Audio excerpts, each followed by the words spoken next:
저희가 어제까지 산상수훈을 마쳤습니다. 5장, 6장, 7장이 이제 산상수훈, 예수님이 이제 가르치시는 내용이고요. 이제 오늘 8장부터는 이제 치유에 관한 이야기입니다. 그러니까 5, 6, 7장은 가르침, 그다음에 8장, 9장은 치유, 이렇게 이해하시면 좋을 것 같습니다. 10장에 가시면 전 뭐 제자 선택하시는 뭐 등등 얘기 나오는데요. 5, 6장은 가르침, 8, 9장은 치유에 관한 이야기다. 예수님이 이 세상에 오셔서 하신 일이 뭐냐면 크게는 전파하시는, 복음을 전파하시는 일, 그러기 위해서 가르치시고 그 다음에 치유하시는 그런 일로 예수님의 사역이 이렇게 일관되게 가는 것을 볼 수 있습니다. 근데 이제 오늘 본문은 그 8, 9장에서 이제 치유하는 두 종류의 사람이 나옵니다. 어떤 사람이 나오냐면 1절부터 4절까지는 나병 환자가 나옵니다. 그리고 5절부터 13절까지는 이제 백부장의 하인이 나옵니다. 그래서 이 두 종류의 사람, 한쪽은 나병 환자, 한쪽은 백부장의 하인. 그러면 이 두 종류의 사람들이 이제 다른 사람이잖아요. 여기에 하인과 그 다음에 나병 환자는 다른 사람인데, 이 다른 사람이라 할지라도 하나의 공통분모가 있습니다. 그러니까 이 마태가 이 글을 쓸 때는 나름대로 이 어떤 그 일관성을 가지고 쓰는 거죠. 그래서 이게 뭐 1장 다르고 2장 다르고 다 이게 따로따로 노는 것이 아니에요. 다 연결고리가 있습니다. 산상수훈도 팔복을 따질 때도 그 순서가 있듯이. 그래서 앞에 5, 6장은 예수님의 가르침을 통해서 그 하고자 하시는 그 일들을 그 치유와 이렇게 함께 연결시키는 겁니다. 그래서 여기 보면 앞에 이렇게 나오잖아요. 예수께서 산에서 내려오시니 수많은 무리가 따르니라. 내려오시는 얘기를 해요. 그리고 그 다음 얘기가 그 말씀과는 별개의 또 사건으로 전개되는 것이 아니고 가르침과 치유는 함께 연결되는 것이다 하는 것을 보여주는 겁니다. 그러니까 예수님의 사역은 다 각각 다른 사역이 아니에요. 다 하나로 일관된 사역이라고 할 수 있는 거죠. 자, 그런데 첫 번째 나오는 그 나병 환자의 그 치유는 어떤 의미를 갖고 있느냐? 자, 나병 환자를 옛날에는 뭐라고 불렀습니까? 우리 옛날에는 다 이제 이 나병 환자라는 말을 쓰지 않았고 문둥병, 그렇죠? 그렇게 했죠. 그래가지고 저 어렸을 때도 맨날 교회 가면 이 문둥병 얘기에 대한 얘기를 참 많이 했어요. 그래서 이거는 참 그냥 전염이 되고 아주 진짜 안 좋은 그런 병이다, 이렇게 생각했단 말이죠. 근데 그 당시에 이스라엘 사람들은 더 그렇게 생각했습니다. 이 나병 환자는 하나님께 저주받은 병이다, 이렇게 생각했어요.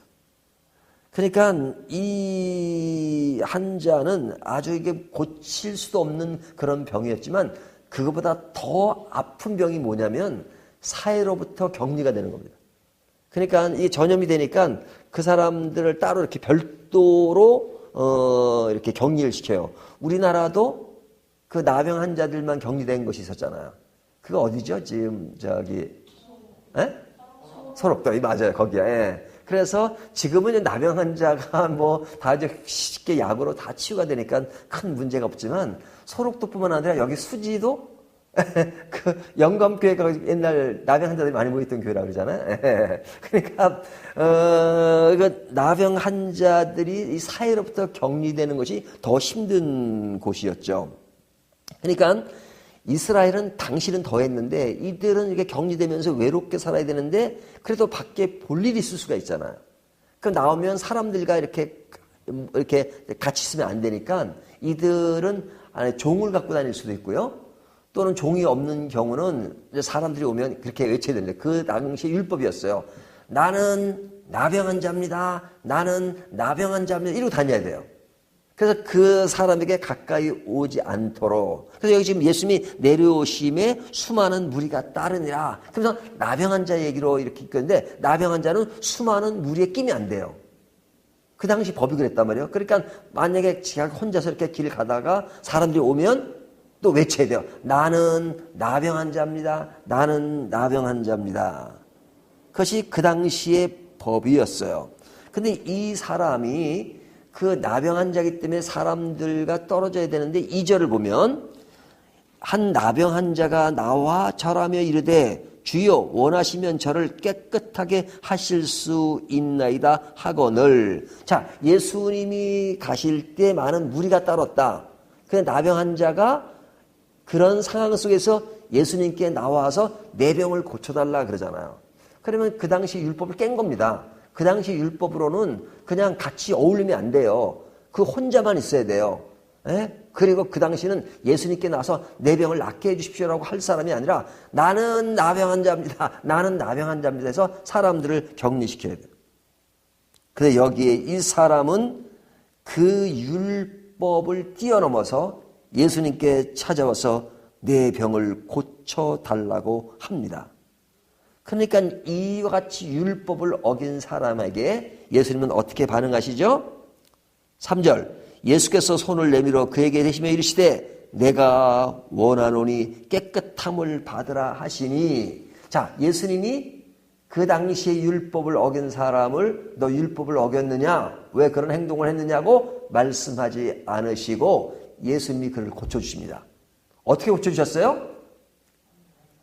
여기 보면 그에게 손을 내밀어서 그를 만지신 거죠.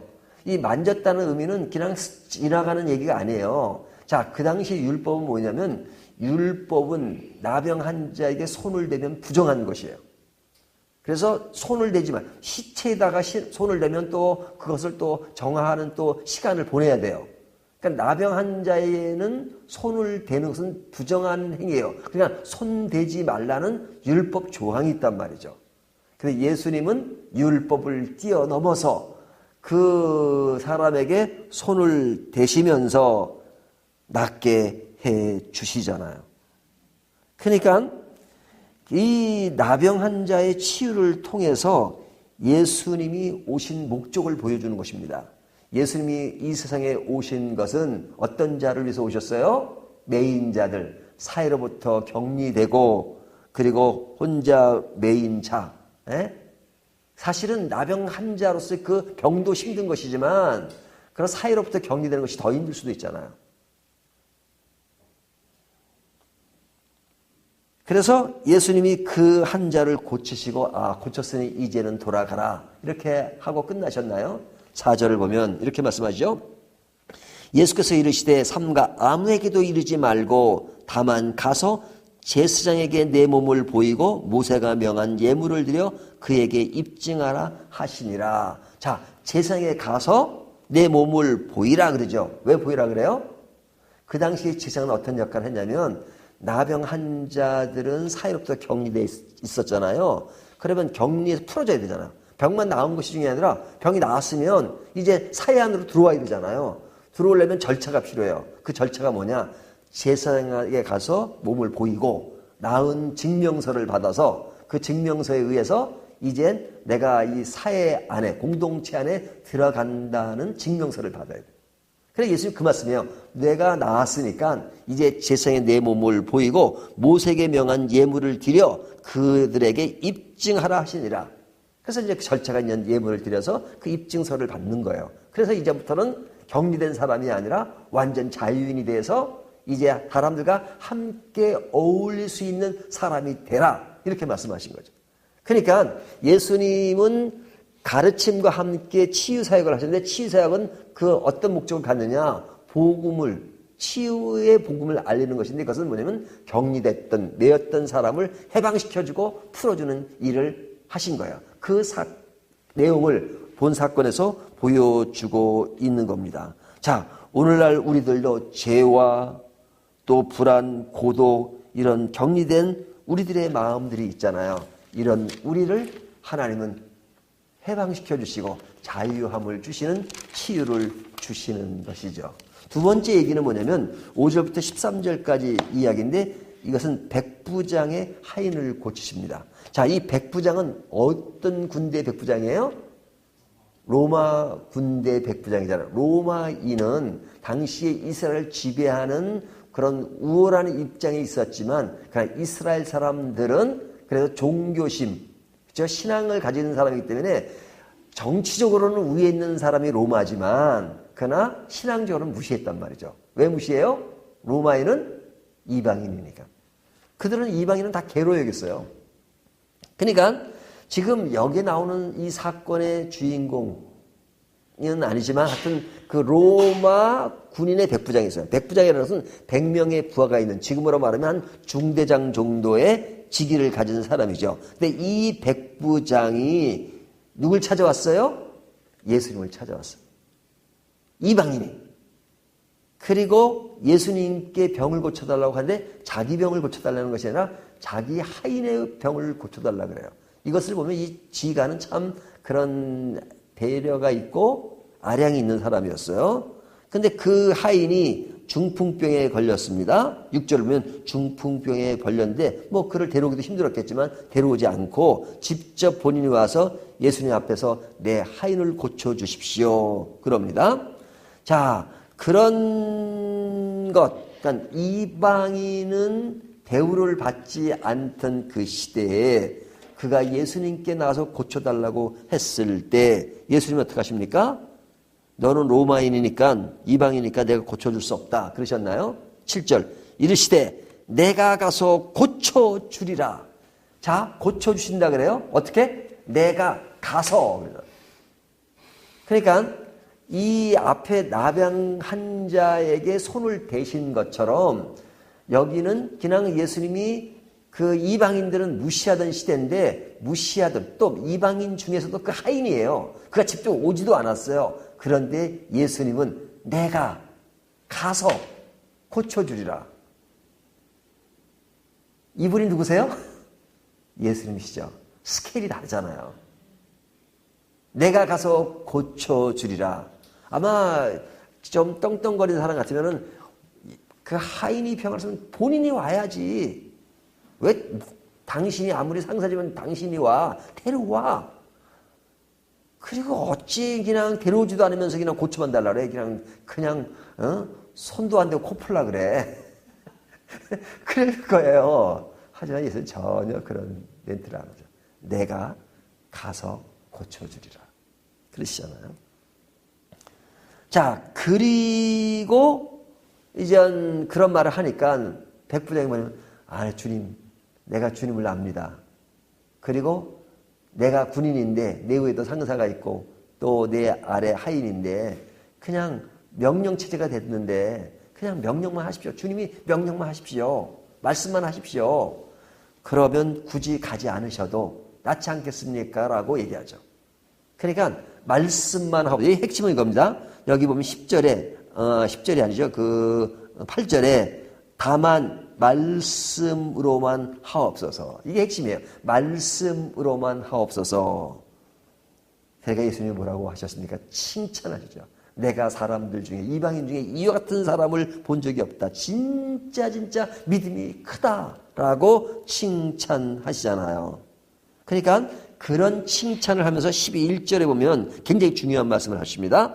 또 너에게 이르노니 동서로부터 많은 사람이 이르러 아브라함과 이삭과 야곱과 함께 천국에 앉으려니와. 자, 이게 뭐예요?